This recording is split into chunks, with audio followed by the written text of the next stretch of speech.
Hi, everyone. Thanks for joining today's session. So this is the 6th session of the SSJS Bootcamp.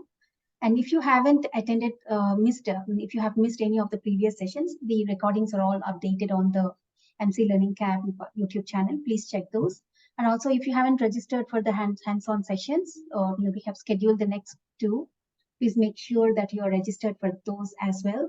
And today's session, I'm happy to invite Evan to share with us all about one-page processing in SFMC and all about using Alpine JS in SFMC.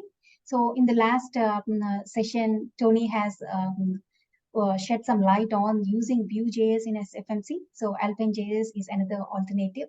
And I thank Evan for accepting the invite and also being ready to share his expertise, and also thank him for sharing his expertise across various channels on various topics in Marketing Cloud. Thank you, Evan. And with that, I will turn it over to you. All right. Thank you very much.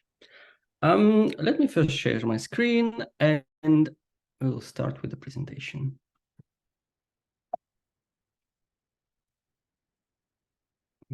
All right. Okay. Let's start. One-page processing. What is it exactly? Well, this is not something that you will usually find if you search on the web for it, because I gave it the name it has. And it's basically one way to perform processing via Marketing Cloud. And yeah, my presentation is named How to Create Single-Page Applications using Server-Side JavaScript and AplineJS. But Server-Side JavaScript and AplineJS are the tools, and then one-page processing is the concept. So what is it exactly? So one-page processing is basically one cloud page through which you will process your data. All right. So it will act as a front end and a back end of your application, which will simplify your workflow and maintenance of your page. It basically means that all the data will be processed through the front end part and the back end part. Back end part meaning it will connect directly to the Marketing Cloud API, and the front end part will be the page that you built with a form or an interface, or you want to display your data, for example. It will use, in my case, asynchronous requests, so basically AJAX, something that we call AJAX, to communicate with Marketing Cloud API, and it will do it indefinitely until you tell it to stop, right? And it is very different what you have from like script activities that are limited in time, or simple cloud pages that would time out after, I believe, a 2-minute and something. If the query that you run through the Marketing Cloud API takes a long time. If you work with big data, that will happen all the time, right? So it will be one page to bring all the data, and through the power of AMP script and server-side JavaScript and plain JavaScript, in this example, it will use a framework called Alpine JS. It will bring your page to life, and through which you will be able to build applications, utilities, and so on. All right. So I often on my blog talk about something that is called the form handler technique. All right. This is another way of handling data and processing data in Marketing Cloud that also is not something that comes out of the box, but it's just another method that we could use to process data. And it consists of having 2 pages. So basically on one page, you will have your form or your interface. On the second page, you will have all the different processes written on AMP script or server-side JavaScript that will communicate with Marketing Cloud API, right?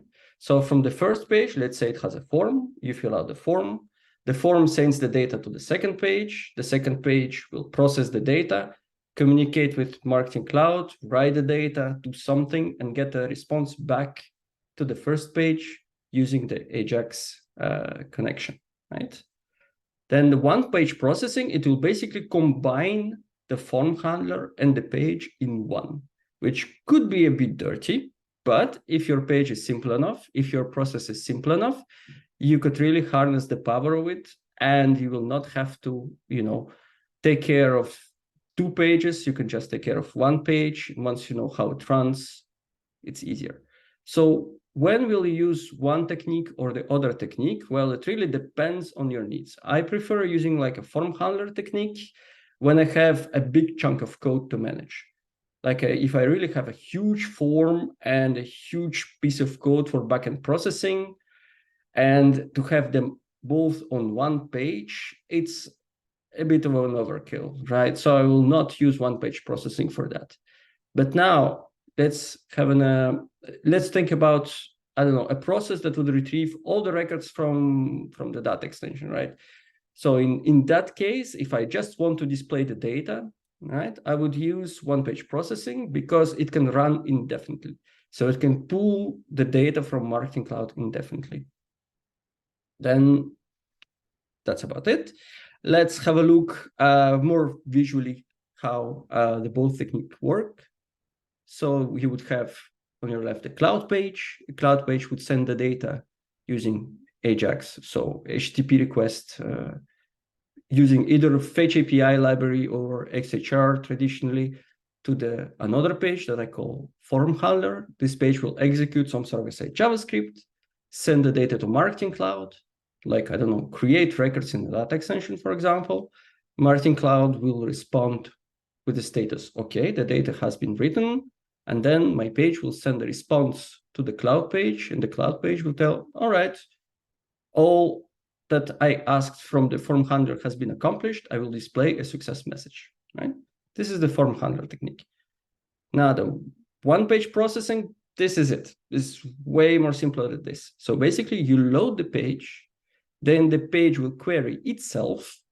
So it will send the request to itself. It will understand that this request is coming from, I don't know, an HTTP request and say, okay, it comes from an HTTP request from myself.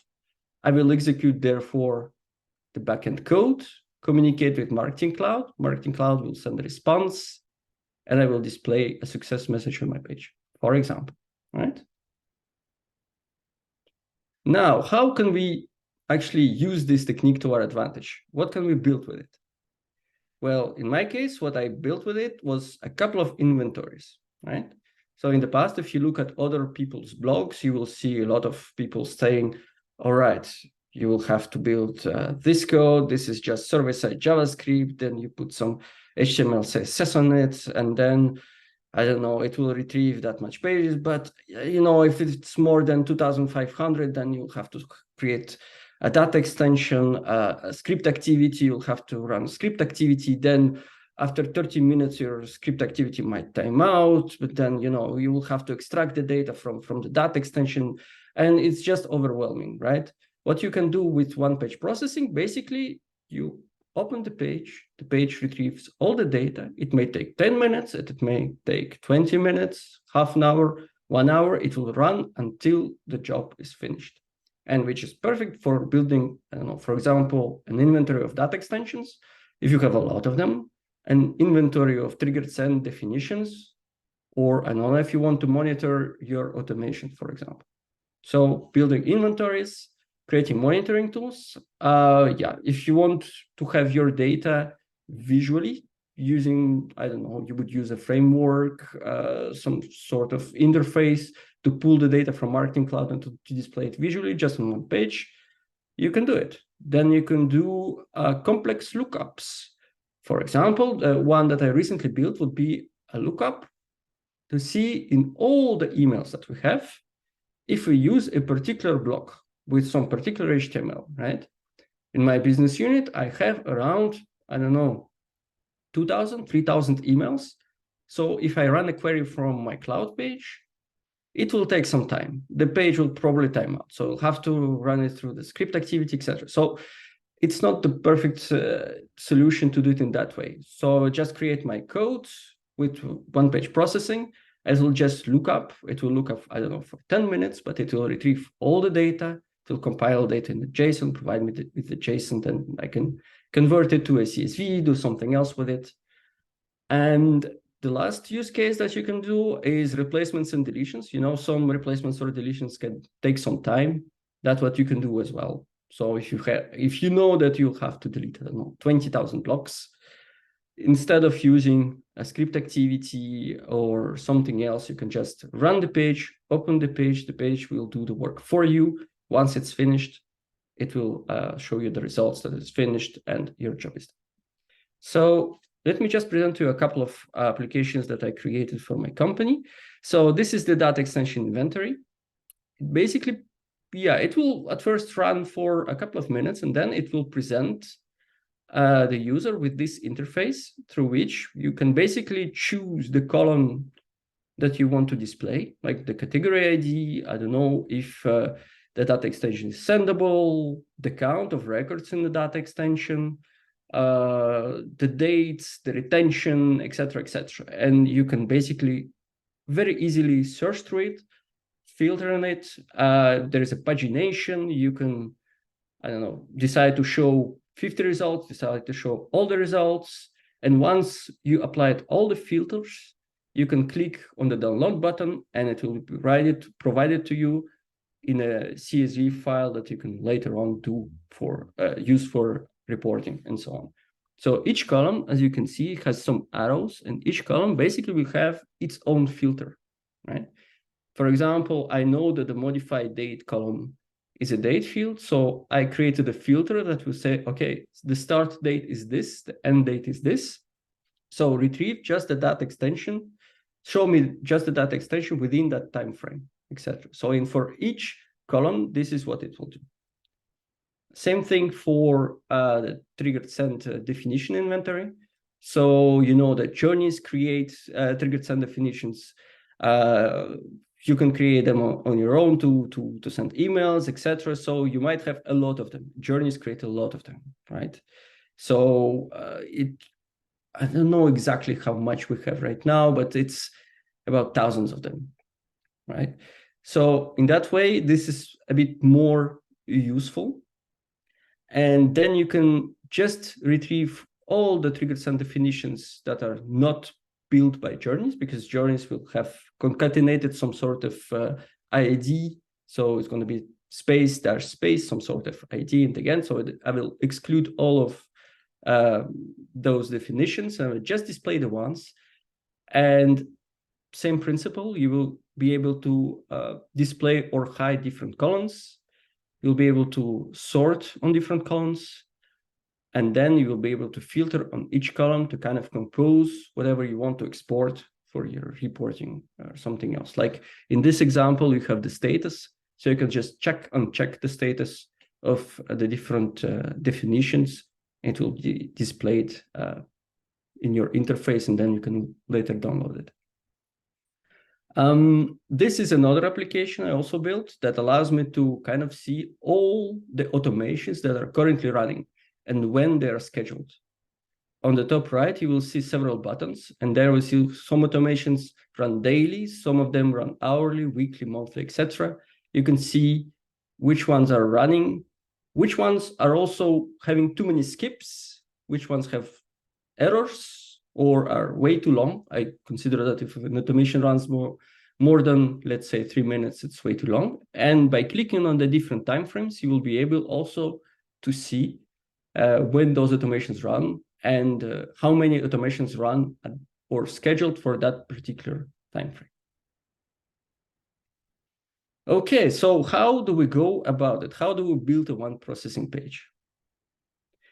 Well, you have to build the backend first, right? So in this case, it will build using AMP script and server-side JavaScript. In this case, you need to have those skills in your skill set, right? Then you will add to your backend code some HTML and CSS, and yeah, your web designer or graphic designer skills will be in use in this case. You will build some of it, a visual interface maybe. Then you will use plain JavaScript to enhance, to build different features, like for my inventory, like how different interactions, how different filters would work. And this would really simplify the way you're building things. So you have the choice. You can build it using plain JavaScript, right? And then you will have to know some deep JavaScript to know how to make things work. Or you can just use a framework like Vue.js or AlpineJS, and it will be way faster. It's easier to understand. It's cleaner when you maintain it. And as you just saw, it can give you a lot of possibilities as how to manage your application, how interactive it can be, right? So of course, AlpineJS is just one framework out of a lot of modern frameworks that are out there. Tony explained to you about Vue.js, which is, yeah, very powerful, community-driven. Basically, it was created by one passionate guy. It's great for what it is. I started by creating all of my forms and all of my kind of applications and flows in Marketing Cloud using Vue.js. It is great, but it's a bit of an overkill when it comes to Marketing Cloud. Marketing Cloud is kind of a simple system. It's not supposed to run backend and frontend code. It runs because it can. That's why we can build all of those tools, but it was not foreseen for that. And therefore, I consider that as far as Marketing Cloud goes, the simpler is better. Vue.js, you can build real applications. You can build, I don't know, your own Gmail with Vue.js, right? And you don't need that in Marketing Cloud. Marketing Cloud, what you will have inventories, you will have some sort of reporting, you'll have forms. So to keep things minimal, I think AlpineJS is the best product in this case, because also it offers some things out of the box that Vue.js cannot. And then when you think about React or Angular frameworks, they're great. Don't get me wrong, they're great, but they're for big company, I don't know, big applications, big products, etc. So I don't even consider those frameworks because, yeah, React is not extremely difficult to learn. Angular, yeah, it's a bit more difficult, but in the end, if you can have a framework like AlpineJS that you can just learn like this, I don't know. I believe after Vue.js, I learned it in about 3 hours. So super easy. And then, yeah, what are the differences between Vue.js and AlpineJS? So if you are familiar with Vue.js, you'll be able to relate. Like AlpineJS has only like 50 attributes, 6 properties, and 2 methods. So not a lot of things to learn, right? It has awesome out-of-the-box features. Like on the right, I put some of them. You have X data. It's basically, by putting this attribute, you're able to create your own components without actually declaring a separate component and attaching it in your application like you would do with Vue.js. You can have transitions. In the transition, you can actually specify the duration, the type, etc. directly as you write your HTML. So you don't have to put extra CSS, extra JavaScript or anything. You just put some basic data in there and AlpineJS takes care of it.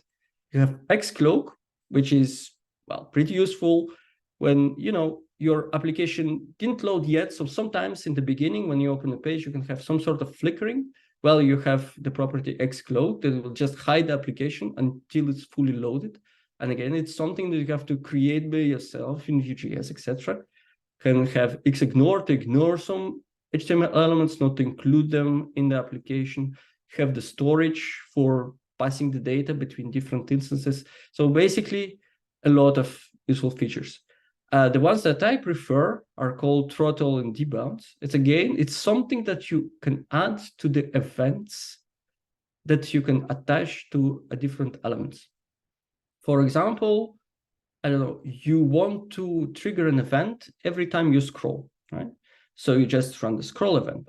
Scroll event, when you run it and when you actually scroll, it will run at every iteration of the scroll. So if you have a function that needs to be executed at each scroll, it will be executed at one scroll, I don't know, 100 times, 200 times in a row.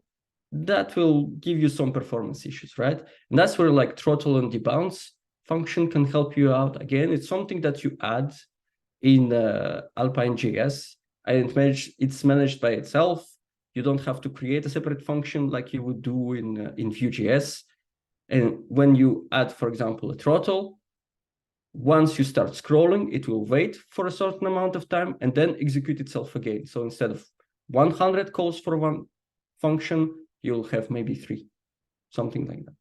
Okay, well, I go a little bit too into detail, but I consider myself that AplineJS is a perfect framework for building, I don't know, applications form in Marketing Cloud. So now I will show you a bit of some code, so bear with me. And here we are. So my first step, as I already explained, to build one-page processing is creating the backend code. So my backend code is pretty simple. What it will do, it will retrieve all data extensions, but it will not use a loop.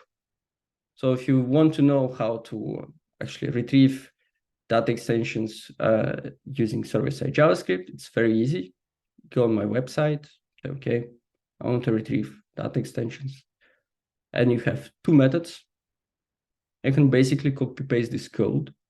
Here, for example, in the full code, yeah, I will just have everything available to you. All you have to do is click on copy code and then paste it in Marketing Cloud. It would work, right? Now here in this code, what I do, I capture whatever comes in a post request. If it's a post request, I will continue with my code. If it's not, I will set an AMP script variable, right? Then if it's a post request, I will just start retrieving data extensions. So in order to retrieve all data extensions, you just say, okay, where the customer key is not null. So that's how I usually do it, right? Then when it returns a query ID, request ID, sorry, I will put it in the payload. And then I will just print the results in here. So this is my simple backend code, right? So the most important part is that we need to recognize when it's a post request or it's just someone opening the page, right? So as I said, it's a page that will first display whatever it has to display, and then it will start to query itself. So we need to understand when a request is coming to the page. And this is where you have this function, platform request get post data, and that's it. So if it understands then that it was a post request, it will set the application, well, the page header to application JSON. So it will display the result in a JSON format, and it will set a variable content JSON to true. That's it. Now, let's build some content. Well, the content, at first, it's easy. It's just an HTML page with a table where we have basically 2 columns, a number and a name. And for now, we'll just, put some basic placeholder data in there. Now, what we'll have to do, we'll have to combine this page with the backend code that we did. And when we do that, this happens. Well, actually, this happens. So you'll have your backend code, and then you will have an AMP script condition saying, okay, if the variable content JSON is not true, then display the HTML. So basically, if it's a post request, don't display HTML. If it's a post request, if it's not a post request, display the HTML. So it will either render the server-side code or it will render the HTML of your page, right? Now, if you want to display your data in a dynamic way, that's where the Alpine JS comes into play, and it's pretty simple. All you have to do at first is to specify a function that you will call using this xDate attribute. And you would say, okay, this table will have this application that it will manage, it, right? And this application, it will return some data. It's not extremely complicated, so it will have a status, results, request ID, an init function. So basically, an init function, it's something that is executed once your page is loaded. And the first thing it will execute, it will start performing requests. All it will do, it will send the requests to itself, to the page itself, using this function. And the URL of the page itself basically will be defined by this AMP script. So as you can see, it's a lot of different languages. So it's AMP script, it's server-side JavaScript, it's plain JavaScript with Alpine JS network. It could be a bit confusing, but once you get it to work, it's pretty easy, because now we can have a loop here that will basically collect all the results that we request for. So once you run the perform request function, it will start to loop, and it will only stop looping when the status of the request is going to be something other than 200. So it could be 500, 400, an error, something like that. And then it will perform the first request, capture the request ID, and it will concatenate the results from the request that are already existing here. Well, when you first run it, there is none. It will concatenate, using this spread operator, the results from your request to the existing results. And it will run again and again and again until the status of the request will be something else than 200.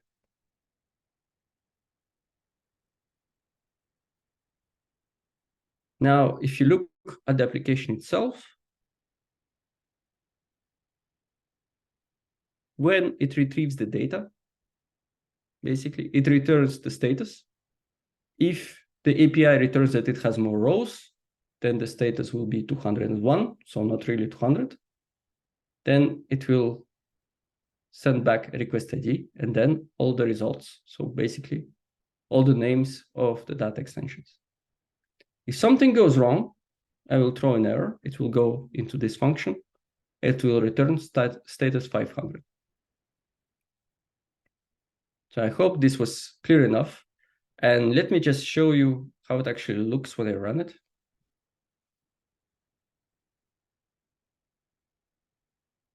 All right, so here it is.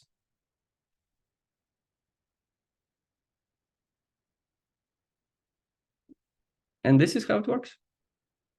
So basically here on the right, you can see all the different HTTP requests, and they basically go and query the page itself. And if you look at the payload that you're sending, at first you're sending an empty request ID, so it will start retrieving. Then it will retrieve it will send the request ID of the next one, and the next one, and the next one, etc., etc. So, and every time the response will be the request ID and the different names with the status that's still working.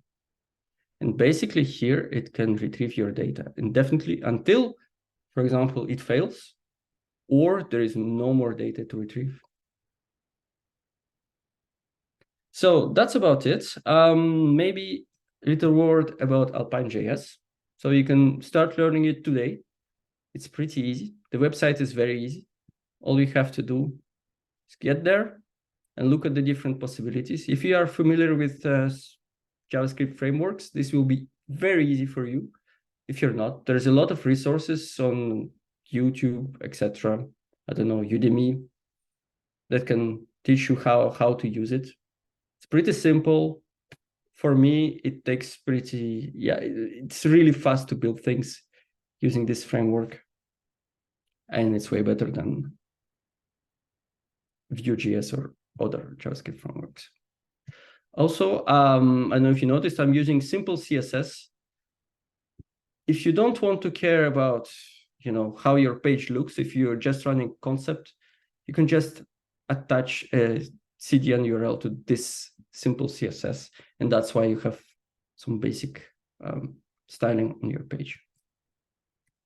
And again, if you want to know how to retrieve all data extensions in the loop, go to my website, copy paste code, experiment with it. And if you're interested in seeing how other people have built data extension inventories, you have the website of Susanna that also like uses data extension, some code, server-side JavaScript. And then you have Greg Gifford that also built a solution using some older server-side JavaScript. But it is also something that you can practice to see how it works. Thanks, Ivan. That was so informational, and thanks for the links and the resources as well. Everyone, if you have any questions, please post them in the chat window. I'll also unmute, let you unmute yourself so you can unmute and ask the question directly. And even can you post in the chat the resources, the website link that you have shared at the end? Yep.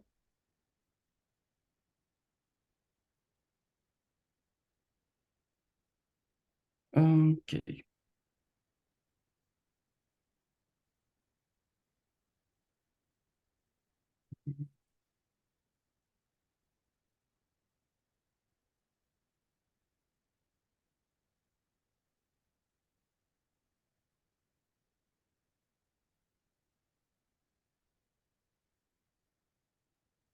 Oops.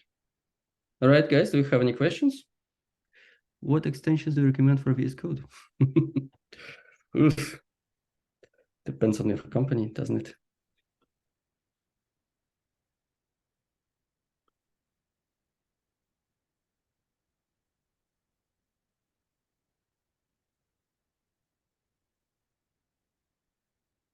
I have a question.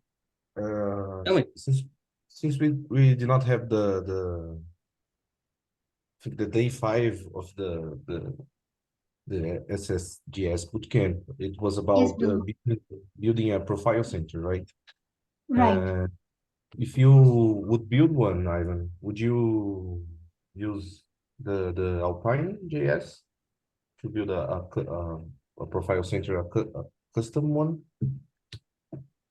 Yeah, when I built mine, I first built it using Vue because I didn't know Alpine existed. But if I have to build it today, I would totally use Alpine for sure, because it's very easy to capture the different values from the form. All you have to do is you use the x-model attribute, and AplineJS would kind of figure out, okay, this data comes from a radio button, okay, or this data comes from, I don't know, a checkbox or a text area or something like that. It's very easy to compile your data and then send it. I actually wrote an article about this, how to use AplineJS, so you can check my blog.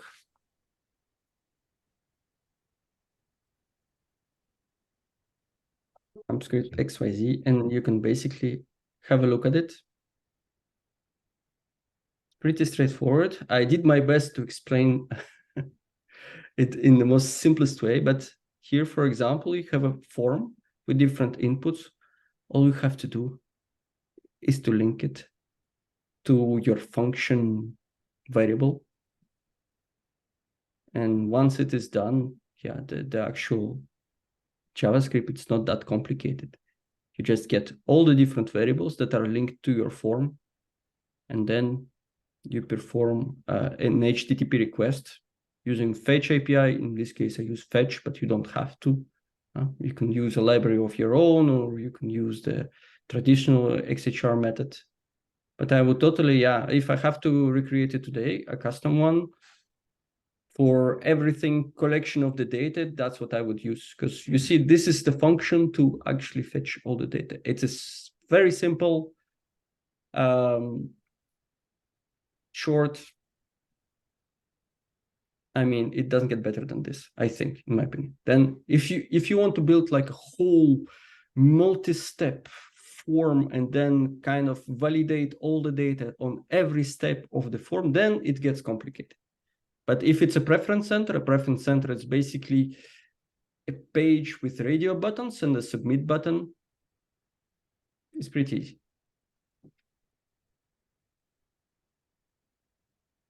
Thank you. Thanks for the clarification, Ivan. Go ahead, Bruno. No, you can go, GB. Thank you. So there was a question about the relevant hands-on session for today's session. We will try to include that. In the meantime, I would also encourage you to go and do the try to implement it into your MCR. Try to write some code using the Alpine JS. I will also try to upload the recording at the earliest possible, so you can go and rewatch if you have any doubts in between.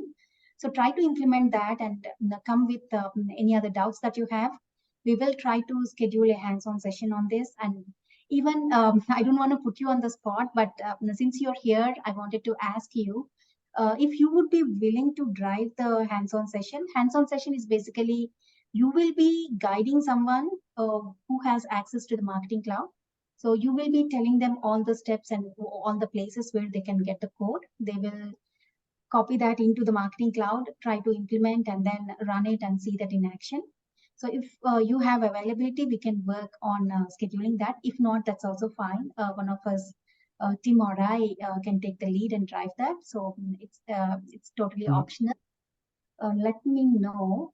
And definitely, yes, we will have the hands-on session on this one.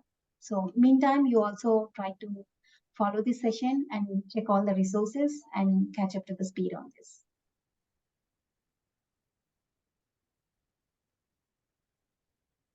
Any other questions? Bruno, I didn't mean to cut you. If you want to continue, you can go ahead.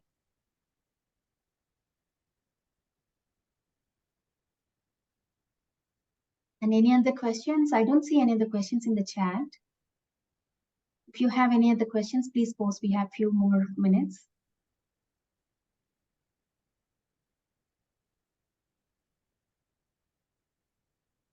So it seems we are good for now. And thank you very much, Ivan. And thanks, team, for coordinating, co-organizing this with me. And thanks everyone for joining, and I'm sure you all learned something new, and this is definitely a new thing. Not many of us know. So definitely something going back home and trying it out. So we will catch up tomorrow at 8 a.m. for the hands-on session. Bruno will be joining us for to build the code in the MCR. And if anybody is willing to be the builder, you want to build the code in the org, let us know so we can involve you in the next sessions. Thank you very much, everyone. And thank you very much, Ivan. Appreciate all your time. Thank you for having me. See you. Good time. Bye.